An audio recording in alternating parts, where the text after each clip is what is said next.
over 40% of all the food that's being produced goes to waste. And then on the other hand, food insecurity, when we have, it's estimated like 44 million Americans are food insecure.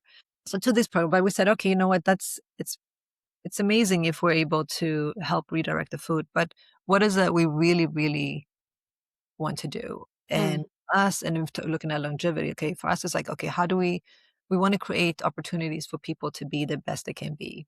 And mm, for us, it starts with access to food. Kindness. Why kindness? Because it makes a difference. For connection. Kindness can change lives. It's contagious. The science says you'll be glad you did. Kindness is the key to a healthier, happier world. Why kindness? While no one answer is the same, one thing is clear. Kindness is something we all know, but do we know why it matters? I'm your host, Jaclyn Lindsey, co-founder CEO of kindness.org, and you're listening to Why Kindness.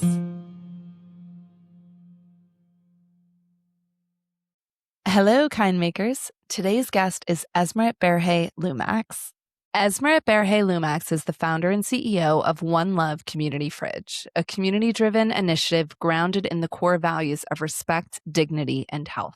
A passionate leader and advocate, she believes that food is the foundation of our health and works to ensure equitable access to nourishing food while fostering care, connection, and belonging within the community.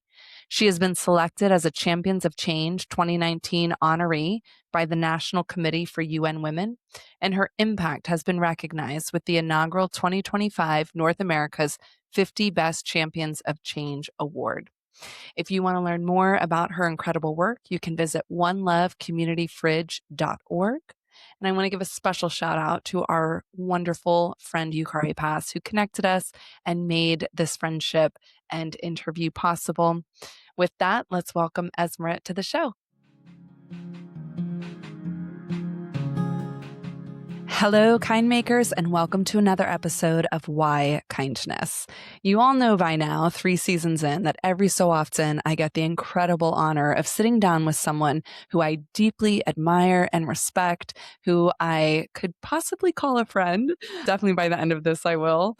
And that is who our guest is today. Asmeret Berhe-Lumax is an incredible, extraordinary human making our world so much better. I am so excited to dive into her story. I've known her from afar for quite a while and have only just begun to know her as a friend. And we're going to go deep into her story, into all the ways that she's making our world kinder. With that, I am thrilled to welcome Asmeret to the show. Hello. Thank you for Hi. joining us. Thank you so much. It's an honor to be here today. Really appreciate it. Oh, well, it's our honor. Where are you calling in from today?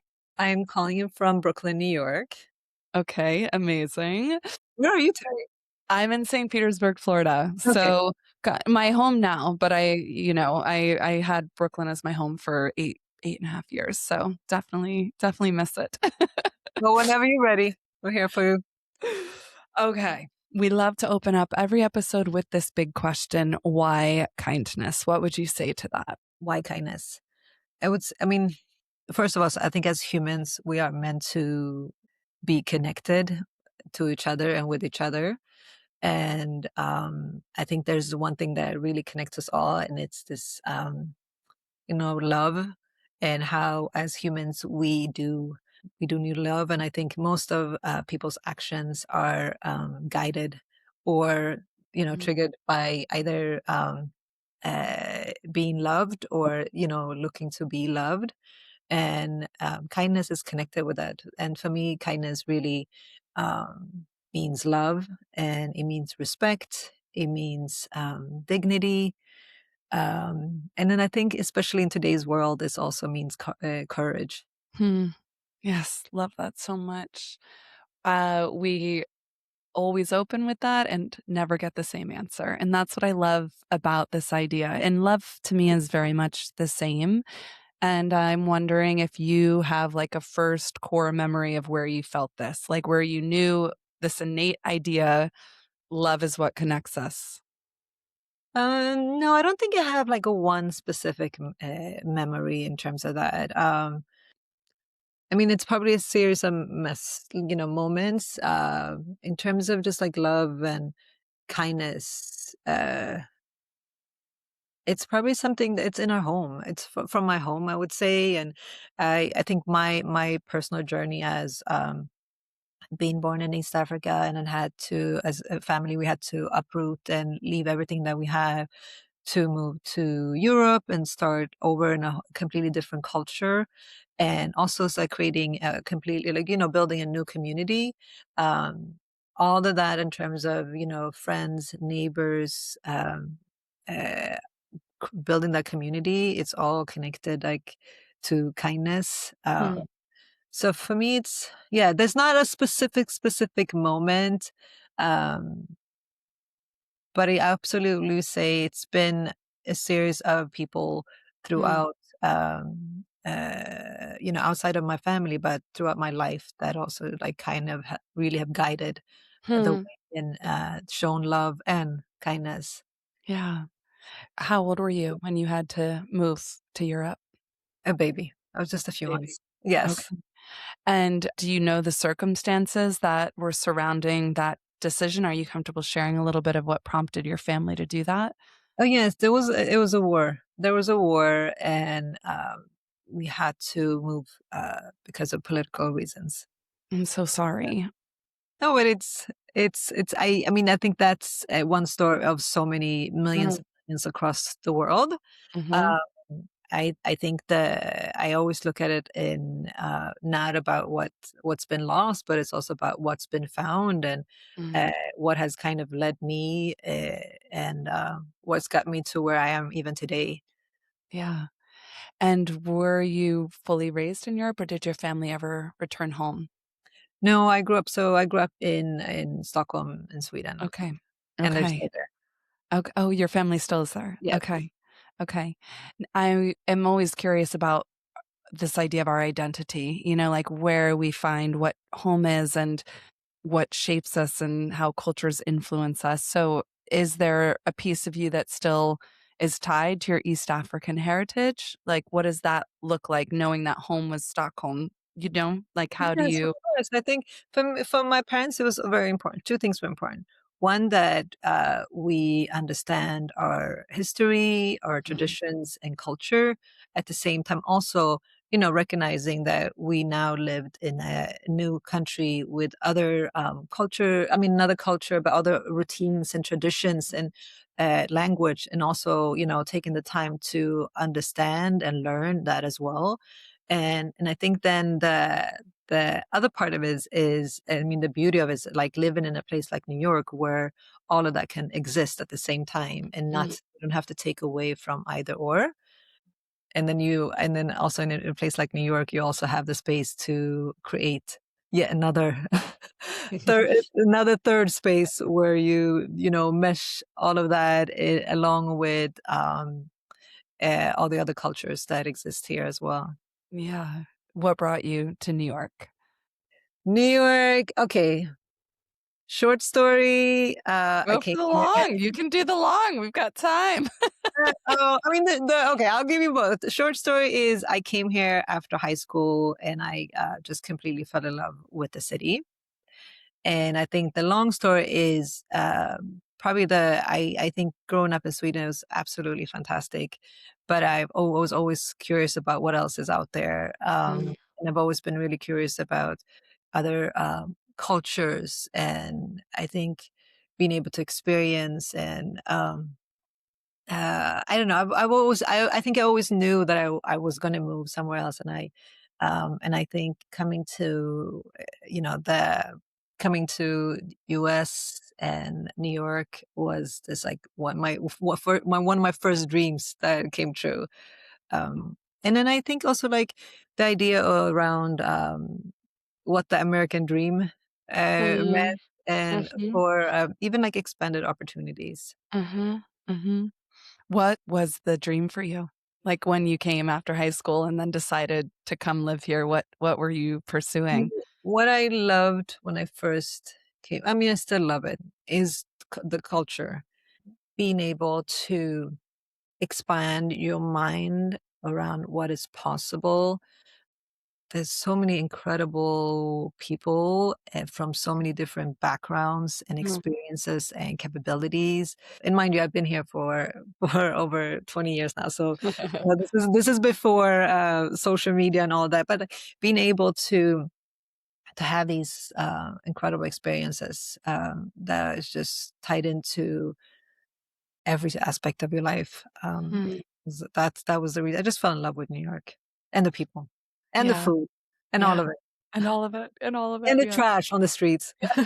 Yes. All of it. Do you have like a standout story of how kindness has shown up for you in New York?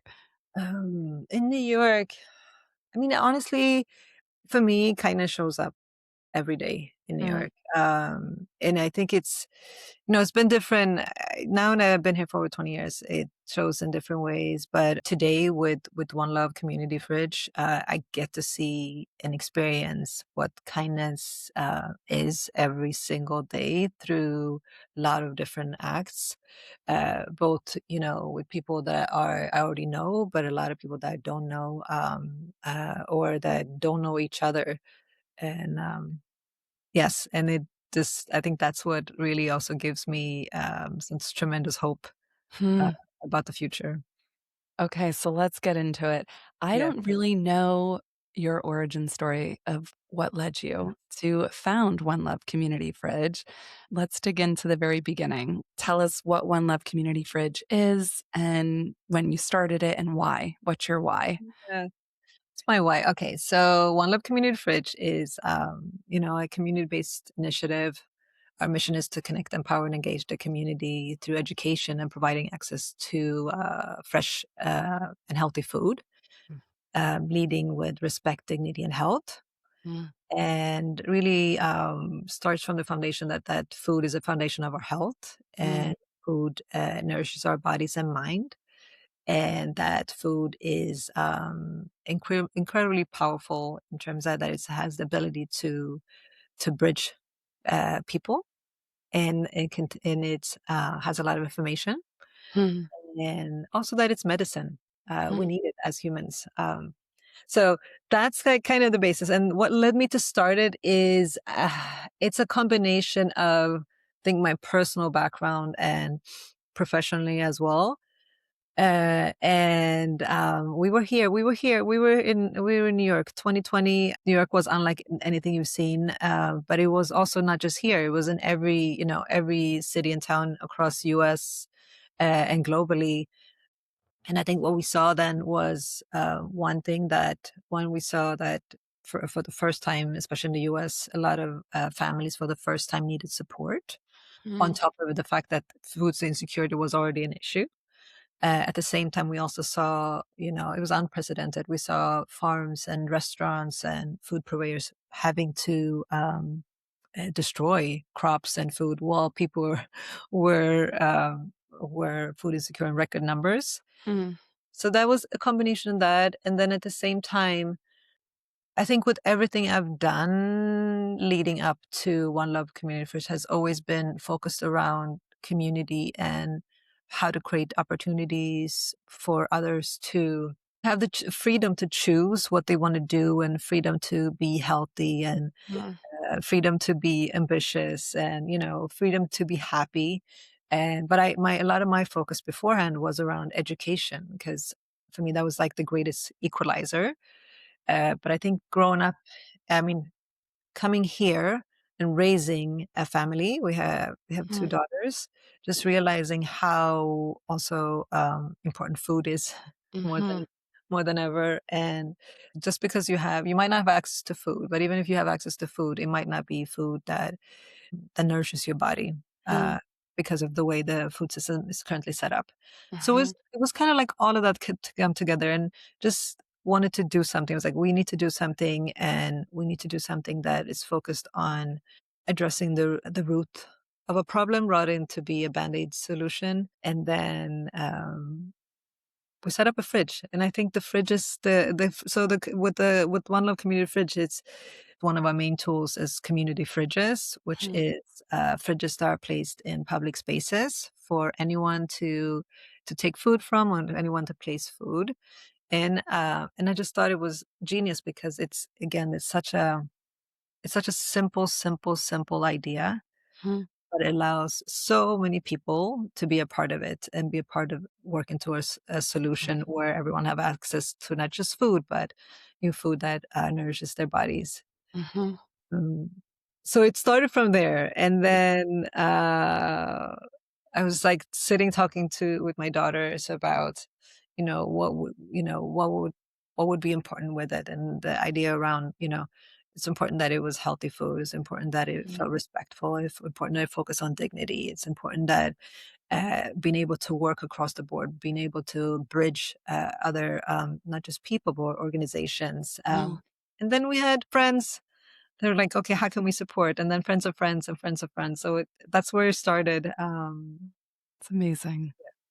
Oh, I love it. Oh my goodness. Okay, so I have so many questions, but what is your background? So what was kind of So the thing that you were able to bring to the party to help make this a reality? so my background is initially it was finance, and but then I worked in fashion for a long time, in the back end, product development, production, and supply chain management. Okay. And but then also always been involved in other organizations that focus on Mm. education opportunities. Okay. Okay. Mm. Amazing. So not in the nonprofit world at all. But I love that. I actually think, that's kind of how you start to disrupt the space and solve problems is you're bringing in like, you're not shaped by what can be kind of an archaic or outdated way of doing things, it's like Yeah, and very yeah. that is the thing that's been incredible has been to be able to bring in a different perspective and work on building something that doesn't fully have a blueprint, uh, Yes.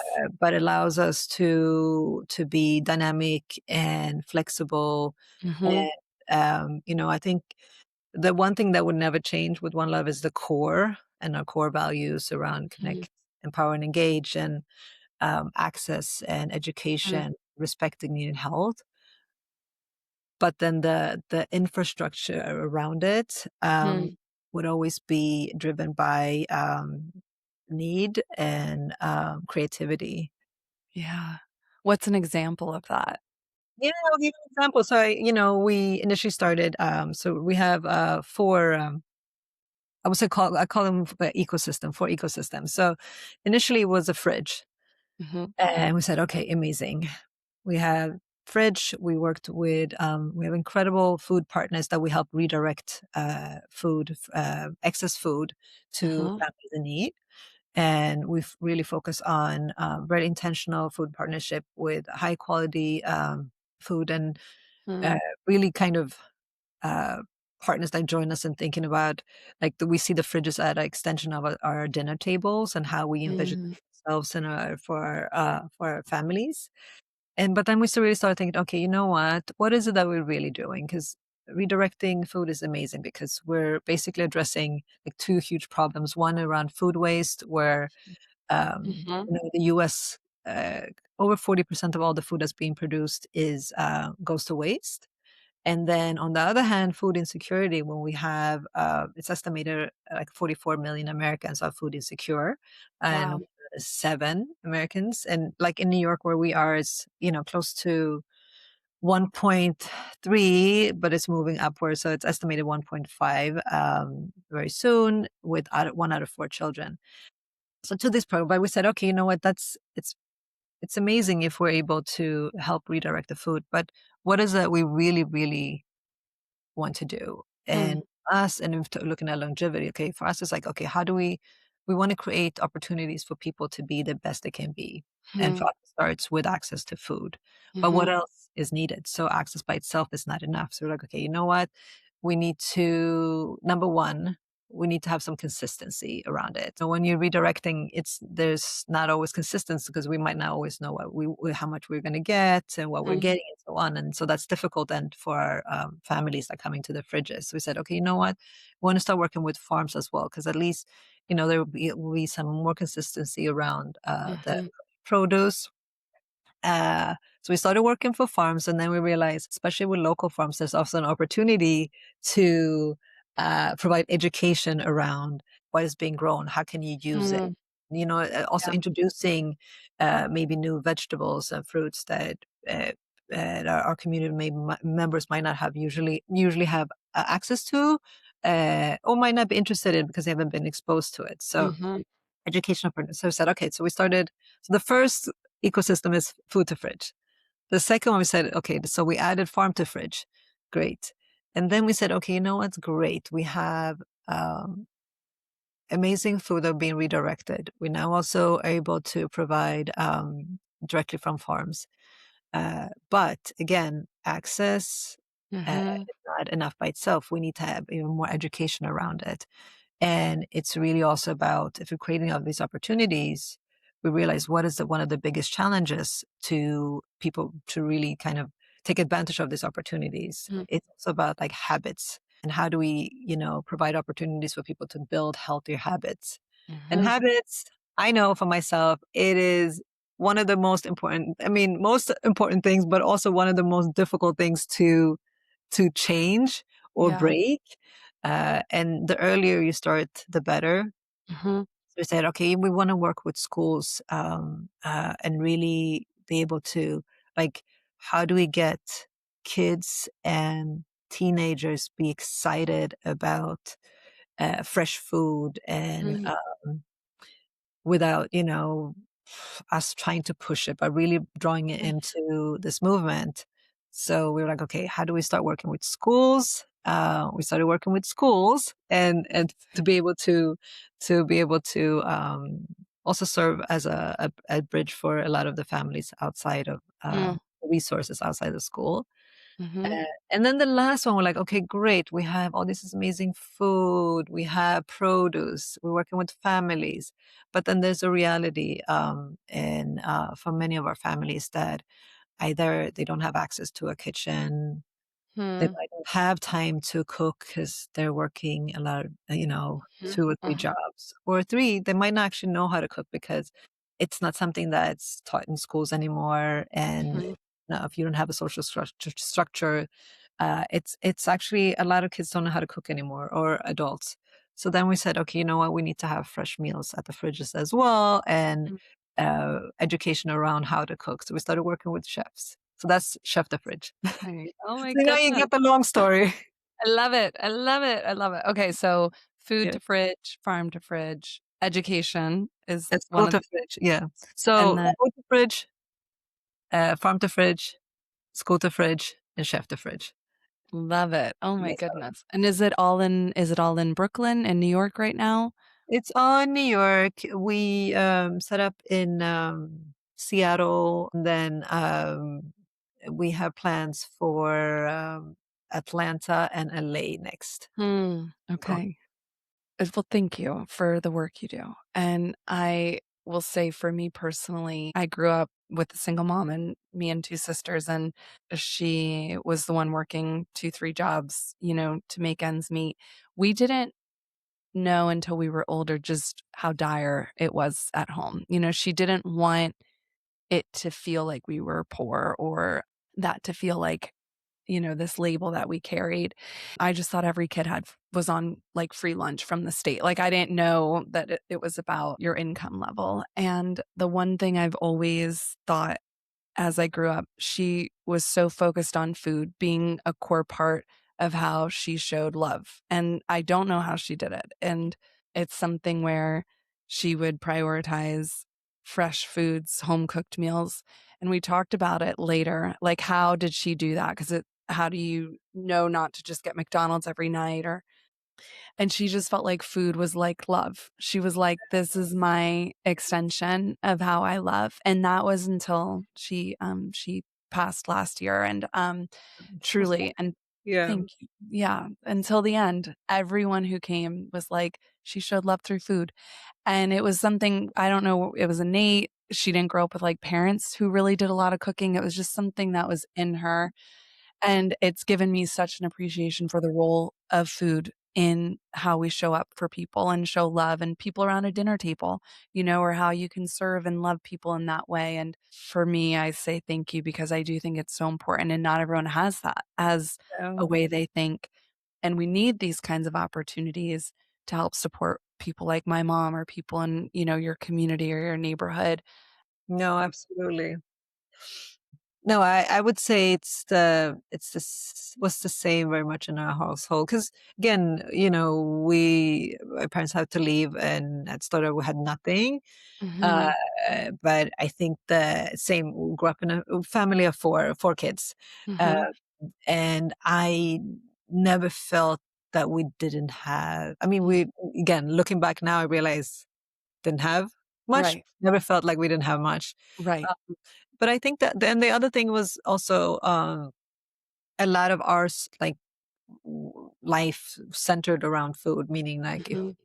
somebody came over, the first thing you do is offer them something to drink or eat. Or Yes. we Yes. always had, either if it's the neighbor's kids or somebody else's kids, like somebody would come over for dinner, and Mhm. we also always ate at home. Uh, and my mom cooked every day. I think my dad would cook once a week, which is also but everything was centered in food. But I think the big difference is, especially growing up, we never had to worry about having access to fresh food, and I think that Mhm. is Mhm. a huge difference. Yeah.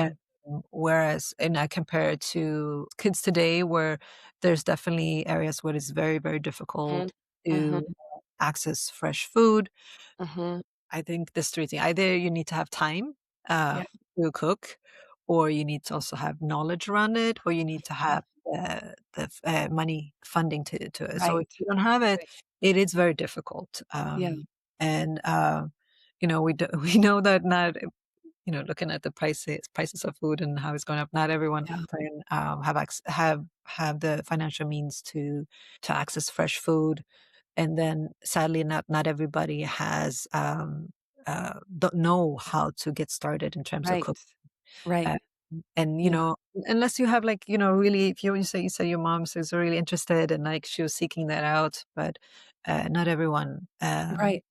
So it's hard, but it is incredible though how just powerful food is in terms of Mhm. Mhm. to be able to impact. Obviously one thing is physically, like, it's scientifically proven, like we all need food, but Yes. also how that it can affect our mental abilities and how we Mhm. feel about stuff. But then there's also the other part, which is also like just people's personal value, and like how Mhm. they look at themselves and what they are what they believe they're capable to contribute to their community. Mhm. Mhm. And that's why, like, I think this is the incredible thing that we see when we've decided to focus, like, especially with One Love, a lot around like dignity, uh, Mhm. and the difference it makes when somebody feels respected and seen, Mhm. and don't feel judged. And then that is all happening because of the food and how the food is accessed. And yeah, That's it's yeah, amazing. food is incredible. Yes. I worked at a hospital that was really interested in being more of like a preventative, proactive hospital than band-aiding over or reacting to illness or disease. And this was 25 years ago. They did so many amazing things that just felt so ahead of their time, especially for being, a hospital. And one of the things that I was able to be a part of was they worked on opening a grocery store that was designed to educate people on how to shop at a grocery store, what Oh, meals to prepare. They didn't offer any processed foods in the store. It was all about whole foods and food that nourished, and they would offer cooking classes for the kids and to come in kids and parents and yeah, like show them that you could with the same amount of money, yeah, you yeah, could exactly. I think that's the other thing is so often eating a certain way, you just assume it would cost more, would be more expensive, but there's ways to eat healthy, Exactly.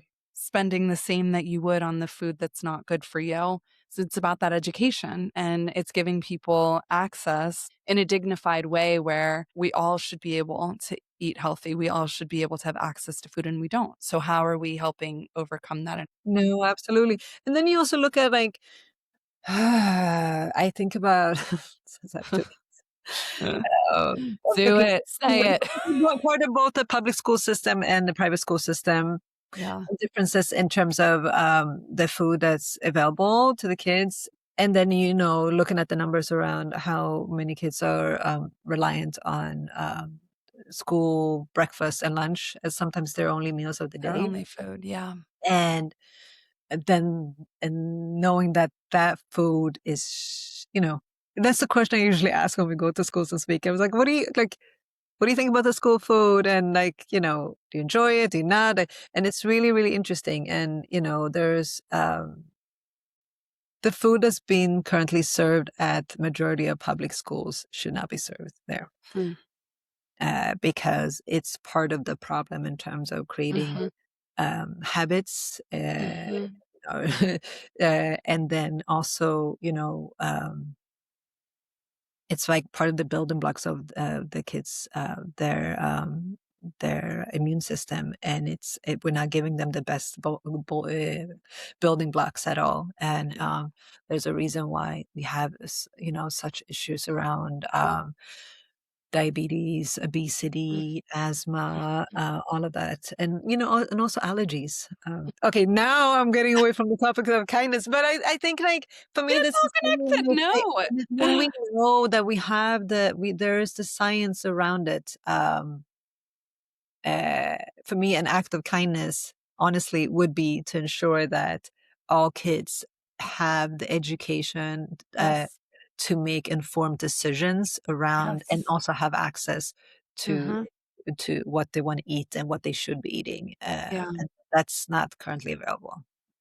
Where does something like school lunches fall under? Is that like policy work or like who's where yeah, just like I am curious what's making that decision. Is that per district, per school?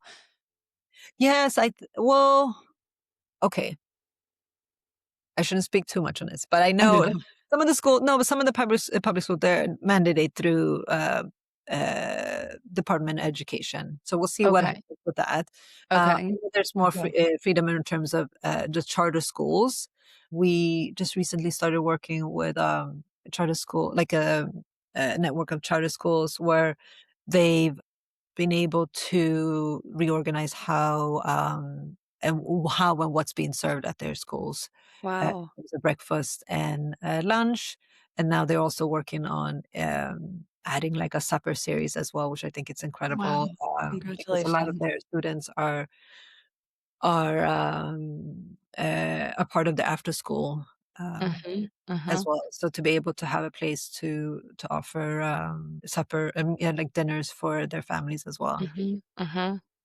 But yes, What policy, policy? policy. Okay. Yes. For people listening, if they're feeling inspired, like what are the ways to do something in their community? We'll have listeners from around the world. So yeah, just anyone listening, like what are some of the tips that you can give them or what can they do or if anyone's in New York and they want to be more involved? I mean, it's a global, sadly Right. enough, global Right. problem. But I am, and I think everyone that's part of this are convinced that there's not a problem that we cannot solve, especially Mm. if we're doing together. Yep. What I love about how we're able to both address food waste and Uh-huh. help redirect it at the same time, be able to address food insecurity, and I think Uh-huh. that's something that we can do globally. Uh-huh. Is I always think about it like this: don't get overwhelmed. What we trying to do is we take these like huge giant issues that are Yes. global, Yes. and we break them down Mhm. to actionable steps, and to show people that um, there's something we can all do. So Mhm. even if it's you helping one person, that is one person's life you might change. Mhm. And we always think about it as like one of my favorite sayings is like, the small, like small, consistent actions lead to big changes. Mhm. And we should never discount that. So if Yeah, we have a lot of people, millions of people doing something small together will make a huge, huge change. absolutely. So the first step is again, like where do you want to start? But you can always start small. Otherwise, you also can join. There's a lot of incredible organizations Mhm. that work, either locally, nationally, or globally to join in. And you can either, share with your expertise that you have, and it could be cooking, it could be marketing, it could be fundraising, it could be lobbying. Yeah, But taking that first step will then help you take the next step and the next step and next step. I And love that's with many, yeah, though, I mean, many other, I think that many incredible people that are part of organizations, that's usually one of the things that we hear is, okay, number one, I didn't know it was such a huge issue. Number Mhm. two is, how can I help? Mhm. And usually we say like, start with one thing. Mhm. Mhm. And then it Yeah, shows them the next thing, the next thing. yeah, And I think it's like kinda like how we work. We're always thinking about it like, what else can we do? How can we do this better? Who else can mhm. we partner with? Because we know it's such a huge problem that we ourselves are not gonna be able to solve Right. it. But we are gonna be able to do it in collaboration with other organizations and other partners across different industries. Yeah, I love that. It's so akin to how we talk about kindness, Yeah. like, every act makes a difference, and you just never know what your act is going to do to affect someone's life. I feel like there's this idea, how amazing it would be at the end to, like, see all the things that you just have no idea, the Yeah. ripple effect out that one choice had of helping someone. Right. Sometimes it's just a smile. Yes, it is just a smile. Yes. Like, Yeah, um it is just a smile. You just don't know what that smile can do to change someone's life. We're all walking around holding things, we're carrying things, we're walking through difficult things, but we're all people, we're all humans with a absolutely. story. So how can we just be reminded that those small actions can make a big difference? Where were you during like 2021? Were you in New York then, or you were in I Florida? so I was in I left New York March Yeah, 2020, yeah. Oh, but accidentally, yeah. Yukari was a big part of this, Okay, story, but basically, I was in Florida, so okay. March 2020, I was in Florida.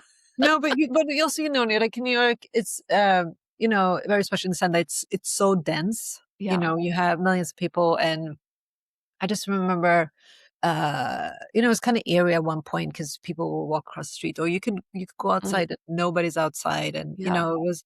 But I remember I went to our local grocery store.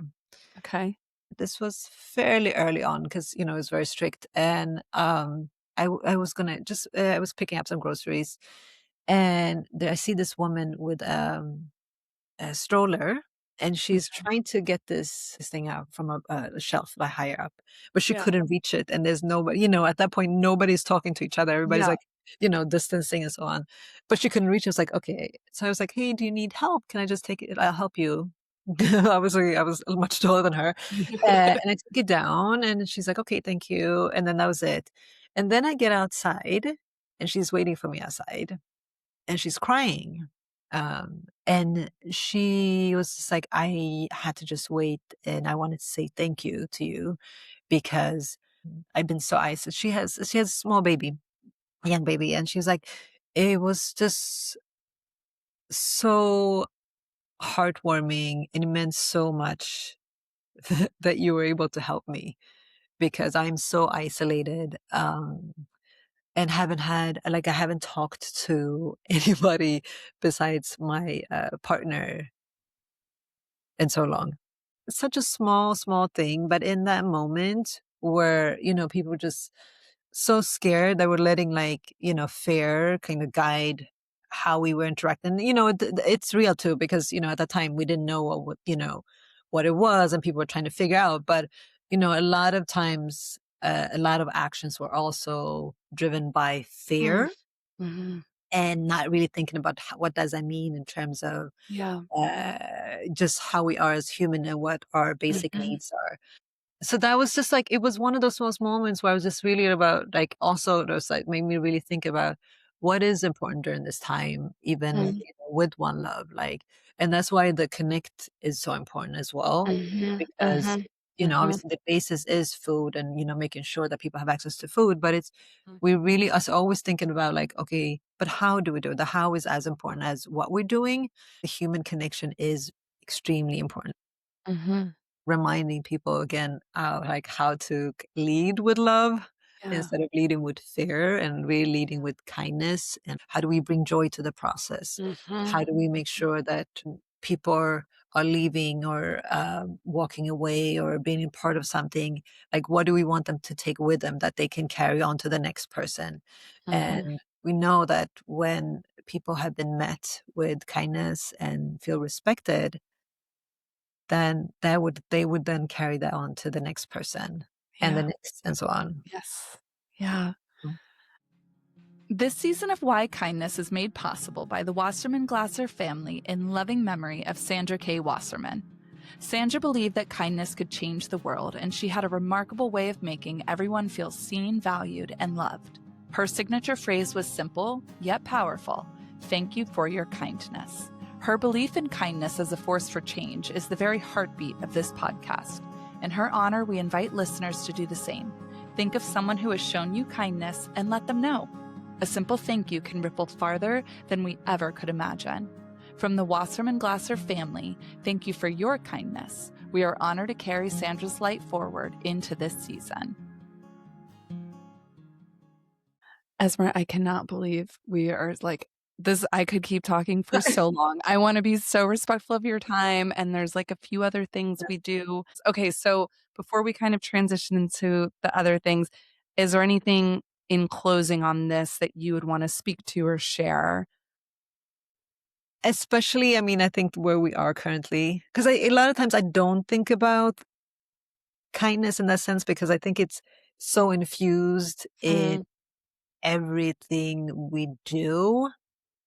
But now where we are specifically in this, it is very important to be more vocal about it and be more mhm, even more intentional, because we are heading towards a direction that it's causing more people to be more disconnected. As as much as we have technology, we have everything to be mhm, connected, but and we see again, and more people are feeling lonely, and that shows up mhm. in terms of mental health, and then that is also being translated into actual action. So I think the one thing I would want to say is that again, small actions, small consistent action leads to big change. Don't discount what that smile really means. Yeah. And then that more than ever today, that kindness and joy and respect towards each other and empathy is Mm, really, really important. So whatever you can do, even if that's that one smile, giving someone a hug, um, even if it's somebody that you don't know, mhm. please do it. Love that. Thank you. It's I think good parlay into also this fun idea that we've created to get people to start to think about their actions and how they show up and what they're willing to do for others. So I know that you Yeah. took your KQ, which is it's like a hook. It's Yes. I mean, Yeah. it is like a personality questionnaire. It's very Right. rigorous and scientific, but it's really meant to just like start to get you to think about, huh, would I do this? Do I do this? Yeah. Did you had a chance I to do did, it? I did it. Did you do for the neighbor or the coworker? Do you remember? Coworker.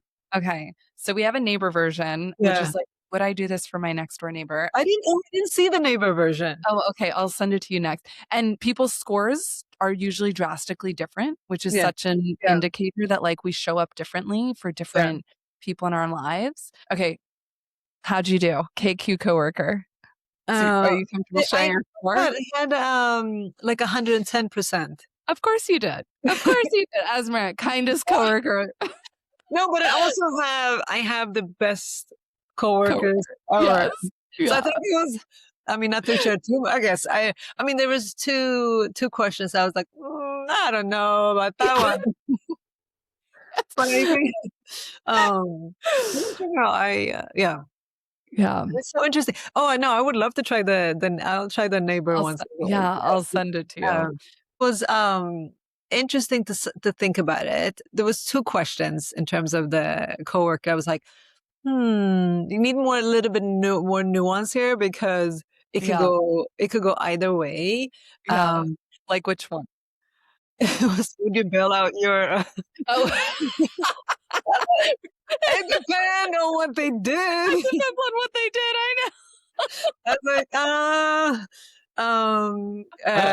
so I think that, but it's interesting because again, especially in corporate spaces, kindness or consideration towards your coworker might not be the priority that's being pushed out. Right. But I think just like kind of, I think about, I was thinking about actually, and I was relating it to a situation with, even with One Love, is that people don't really fully think about what it actually means, and how having your teams and coworkers think about that, or you know, think about like deliberate like acts and like being intentional about it, how that actually is an amazing investment and win-win for the company. Yes, for the Be company. Yes, because even let's say with, one of the things that we didn't think about with One Love was, we're like, "Okay, amazing, you're helping redirect food," and, but the one thing that we hadn't really thought about beforehand was also what is actually the impact on, the teams that who Mhm. are our food partners in terms Mhm. of, a lot of times we interact with, warehouse teams, logistics, and so on, or like even the chefs. These are people that understand how much an investment and how much work that goes into, growing food, handling food, and all of that. And then also on top of it, might also have, they're in a income bracket, the lower income bracket that might also have friends or family that are food insecure or very Mhm. tight budget. So how much goodwill this creates for the company, Yeah. because when they know that something like this is important for their employer, that Mhm. they're ensuring they're taking the extra step to make sure that this food that's already so many resources have gone into it doesn't go to waste, but actually goes to families in need.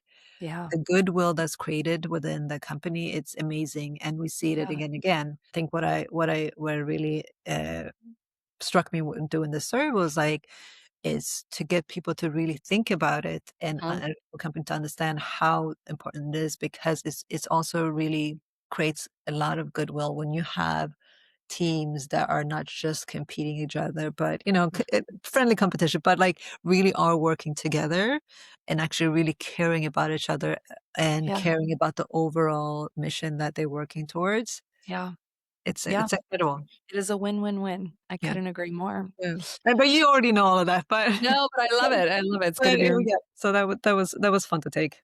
Okay, we do a flash round, so I will just, like, throw questions at you, and you're just like, quick response. Okay. I think I know the answer to the first one. Define kindness in one word.